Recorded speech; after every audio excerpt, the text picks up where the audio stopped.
ओशो के साथ बहुत बड़ी जवाबदारी और जिम्मेदारी होती है कि हम ओशो को कैसे प्रस्तुत करते। हमें कुछ नहीं करना है, सीधे सीधे ओशो के प्रवचन, ओशो की किताबें, ऑडियो वीडियो और ध्यान विधियां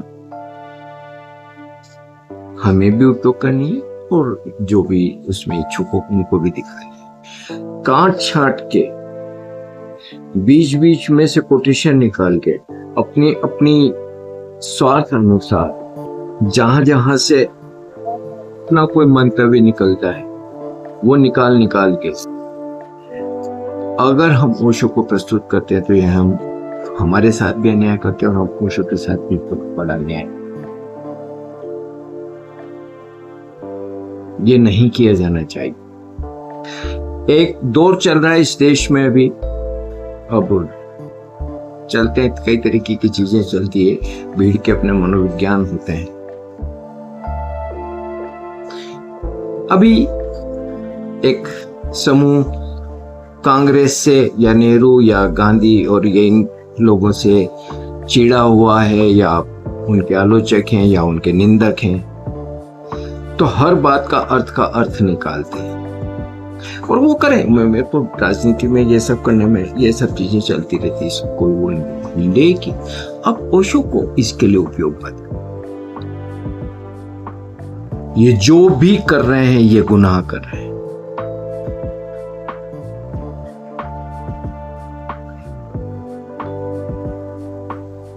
एक इन दिनों में एक अंश देखने में आया मेरे बार जिसमें ओशो एक नेहरू के संदर्भ में बात बोल रहे हैं कि एक वो कैसे कोई सेना के अधिकारी ने ओशो को कोई बात पकड़ी, तो ओशो बता रहे थे कि राजनेता कैसे चीजों को देखते हैं और जो भी कुछ, तो उसमें ओशो नेहरू पे भी बोले।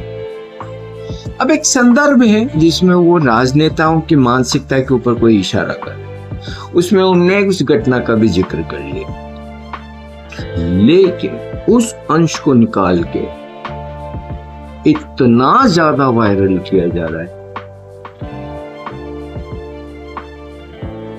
ओशो इस तरीके से किसी के पक्ष विपक्ष में नहीं होते। ये तो इस तरीके से रख रहे हैं जैसे ओशो नेहरू के आलोचक और नेहरू को पसंद नहीं करते, और नेहरू को पसंद नहीं करते आलोचक है या किसी तरीके से नकारात्मक बोलते हैं, तो ये जो अभी समूह चल रहा है इनके पक्ष में हो गए। ओशो इस तरीके से नहीं, क्योंकि फिर ओशो की कई चीजें आपको सुननी पड़ेगी। ओशो ने नेहरू की कई जगहों पे तारीफ भी की, बहुत तारीफ की। मक्का बाबा जब नेहरू जी से मिलाने लगे थे और वो जो ओशो की मुलाकात है नेहरू जी से सुनने जैसी, ओशो कितनी तारीफ करते हैं नेहरू की। ओशो कहते हैं कि नेहरू तो राजनेता ही नहीं हो, तो कवि हृदय है। एक हिंदी प्रवचन में ओशो ने ये तक बोला है, रिकॉर्ड है, कि नेहरू आज मेरे सन्यासी। ओशो प्रगतिशील व्यक्ति, भविष्योन्मुख, विज्ञान का सहयोग समर्थन करने वाले, नई दृष्टि से दुनिया को देखने वाले। वो पुरातनपंथी नहीं, वो कट्टरपंथी नहीं, वो गंवार नहीं, वो समय बाह्य बातों के पीछे चिपके नहीं रहते। ऐसी चीजों का वो हमेशा ना विरोध कर। सांप्रदायिकता का जितना ओशो ने विरोध किया, किसने किया होगा? आज अगर ओशो होते तो जो कुछ देश में चल रहा है, ओशो के पूरे विजन को समझने वाले समझ सकते हैं कि ओशो क्या बोल रहे हो। मैं नहीं बोलूंगा क्योंकि मुझे नहीं पता ओशो क्या बोल रहे होते, लेकिन ये मैं अनुमान लगा सकता हूं कि निश्चित रूप से आज जो कुछ भी चल रहा है ओशो उस पर जरूर चोट करते हैं, क्योंकि ओशो इस तरीके की बातें, समय बाह्य बातों को सिर पे लादते जीवन के, आज के जीवन को बर्बाद करना ओशो ने कभी नहीं सिखाया। और फिर ओशो ने इंदिरा गांधी की भी बहुत तारीफ की समय समय।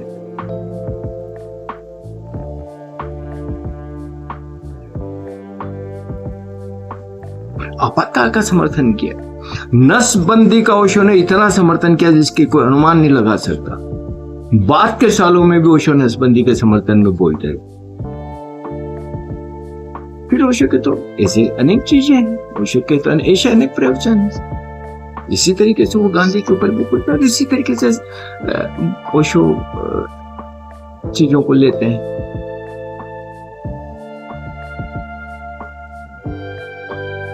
तो एक अंश निकाल के आज के इस घन कट्टर सांप्रदायिक माहौल में ओशो को उस टट्टी में मत उतारो यार। ओशो सांप्रदायिक नहीं, और नहीं ओशो ओवरऑल नेहरू के आलोचक है, ओवरऑल ओशो नेहरू के प्रशंसक है। और उनके कवि हृदय के, उनके भावुकता के, उनके इंटेलिजेंस के, उनका इस देश के निर्माण में उनके कंट्रीब्यूशन को ओशो सराहना करते हैं।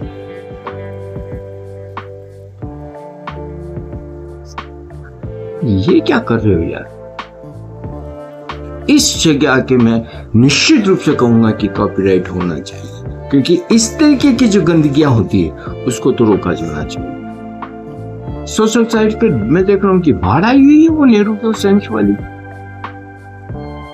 ओशो को तुम कोई राजनीतिक दल का व्यक्ति बना रहे हो क्या? शर्म नहीं आती यार? ओशो को जब इस तरीके से काट छाट के रखोगे तो ओशो को तो कुछ भी बनाया जा सकता है। ओशो ने जीवन के इतने आयामों पे इतनी बार बोला है, इतने विस्तार से बोला है, जो चाहे अर्थ लगाया जा सकता है और निकाला जा सकता है।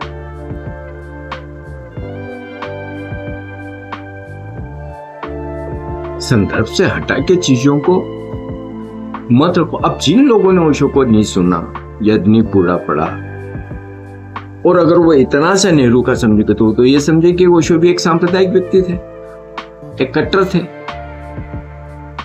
नेहरू के वो आलोचक थे।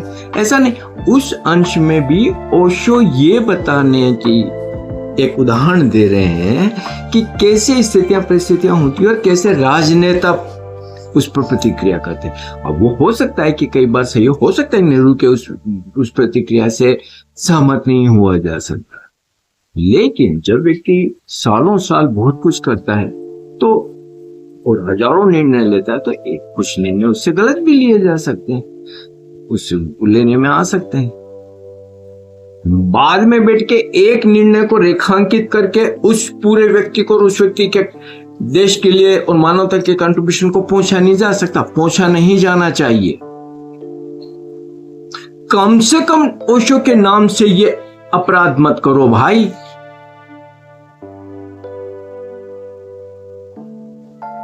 अब इसी तरीके से ओशो तो लगभग सभी स्थापित शक्तियों के खिलाफ बोलते रहे, उनके ऊपर चोट करते रहे।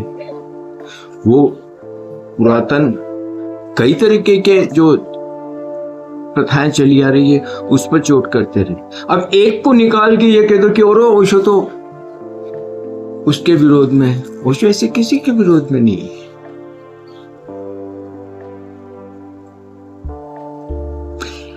एक जगह ओशो बोलते हैं कि कृष्ण के लिए मेरी हिंदुओं से लड़ाई है, जीसस के लिए मेरी ईसाइयों से लड़ाई है, मोहम्मद के लिए मेरी मुसलमानों से लड़ाई। इस तरीके से वो संबंधों के पक्ष में खड़े हैं। संबंधों की जो उपदेशों को कालांतर में उनके पीछे चलने वाले धोखेबाजों ने तोड़ मरोड़ दिया। ओशो उसको स्पष्ट करते हैं यार कि ये नहीं है वैसा, लेकिन संबंध के तो पक्ष में खड़े हैं ना भाई।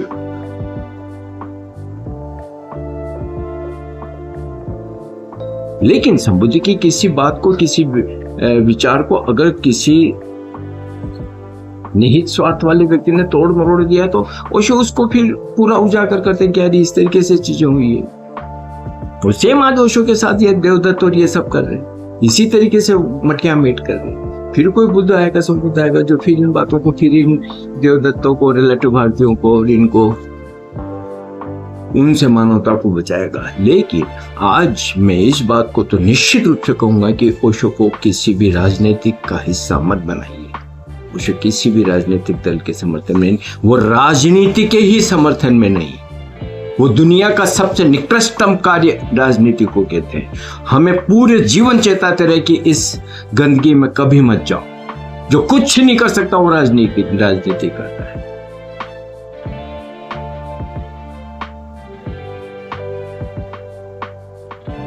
ओशो तो जब अगर सत्ता की बात चले, सरकार की बात बनती, विश्व सरकार की बात करते हैं। ये बोले कागजों पे खिंची हुई लकीरों से कितना युद्ध हुए और कितनी हत्याएं हुई और कितना जीवन तबाह हुआ, मत करो। ये पूरी पृथ्वी हमारी है। एक विश्व सरकार की बात करते, मेरिटोक्रेसी की बात करते कि एक स्वास्थ्य मंत्री वो बने जो चिकित्सा क्षेत्र का उच्च जानकार हो, बड़ा डॉक्टर हो, जिसने रिसर्च की हो शिक्षा जगत का कोई उच्च शिक्षित व्यक्ति हो, इस तरीके से। तो ओशो तो मेरिटोक्रेसी की बात करते हैं। ओशो किसी के समर्थन में और किसी के विरोध में नहीं है। तोड़ मरोड़ के अगर चीजों करते हैं, इससे तो मैं निश्चित रूप से कह सकता हूँ, फिर मैं ओशो के कितने प्रवचन निकाल के अंश निकाल के रख दूंगा जिसमें वो इंदिरा गांधी की तारीफ करें, नेहरू की तारीफ करें और कई दूसरे नेताओं की तारीफ करें। वो भी ओशो का एक, और नेहरू की खुद की ओशो की और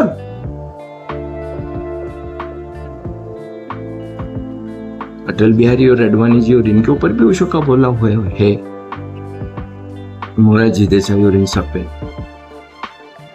तो इस तरीके से चीजों को तोड़ मरोड़ के प्रचारित करके अपनी गंदगी के लिए ओशो को जवाबदार मत बनाओ। अपनी गंदगी को ओशो के सिर पर मत डालो।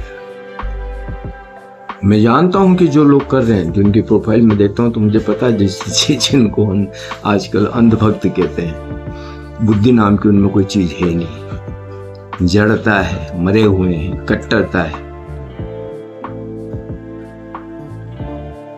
और अपनी मूर्खता के समर्थन में वो इवन ओशो को भी खींच लाए। मैं इस तरीके की प्रवृत्ति का विरोध करता हूं, वो चाहे कोई भी करे। ओशो को अगर प्रस्तुत करो तो उनके संपूर्ण रूप में, उनके विराट रूप में, उनके हर संदर्भ, हर प्रवचन श्रृंखला का अपना एक आधार है। ओशो को संवाद करने दो लोगों से। ओशो किसी के पक्ष में भी बोलेंगे, ओशो किसी के विपक्ष में बोलेंगे। ओशो ने कई बार भारत की ऐसी ऊंचाइयों पे लेके गए कि देखते रह जाओ, और कई बार हमारी जो कई तरीके की कमियां हैं उसको पूरी तरीके से उजागर भी किया। इसी तरीके से पश्चिम का भी किया, इसी तरीके से सब तरीका का किया, शुभ भी बताया, अशुभ भी बताया। लेकिन एक निकाल के रख दोगे तो ऐसा लगेगा ओशो तो इसके विरोध में या इसके समर्थन में। ऐसा नहीं, ओशो किसके समर्थन में, किसके विरोध में।